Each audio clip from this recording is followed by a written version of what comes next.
présente, je m'appelle Fuchs Alizé, je suis en terminale bac pro technicien agenceur en menuiserie.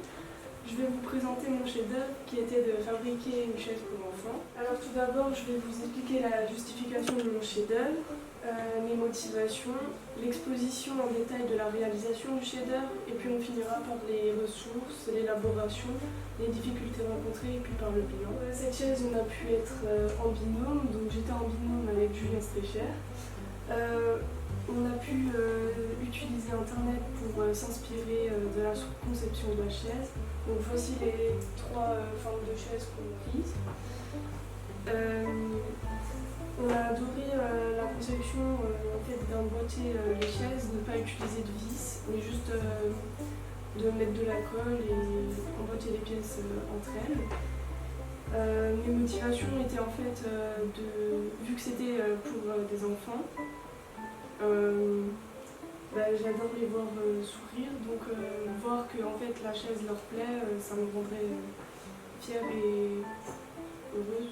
L'élaboration de la chaise, tout d'abord pour l'épure, on a dû prendre les mesures sur internet. Donc on l'a fait à l'échelle 1 et ça nous a pris 3 heures. Ensuite on a utilisé la commande numérique pour faire le programme de la chaise. Donc ça nous a pris 2 jours et une matinée. Ensuite pour le gravage, notre professeur nous a déjà fait le programme. Donc ça nous a pris 3 minutes.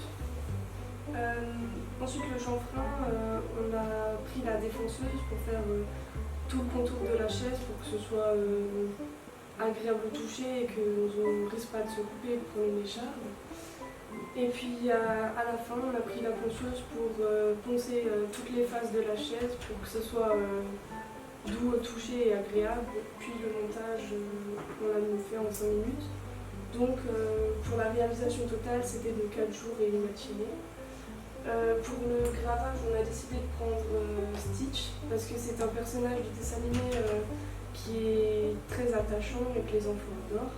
Mes difficultés rencontrées, c'était en fait le programme sur la commande numérique, car il fallait trouver les outils pour faire justement la chaise sur le logiciel.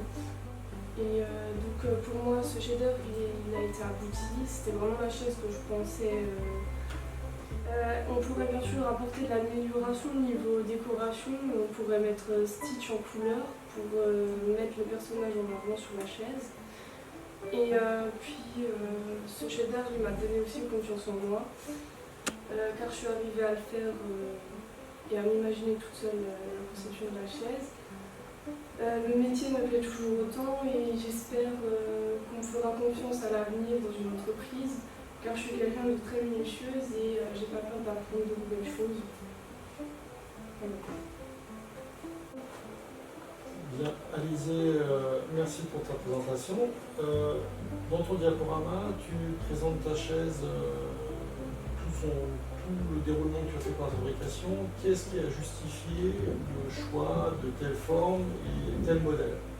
En fait, on a choisi ce modèle, mon collègue et moi, parce qu'on voulait éviter de prendre des vis, question de sécurité. Parce que maintenant, plus tard, si vraiment la vis se dévisse, c'est pour éviter que l'enfant s'accroche avec un habit ou se fasse mal. Et on a trouvé que c'était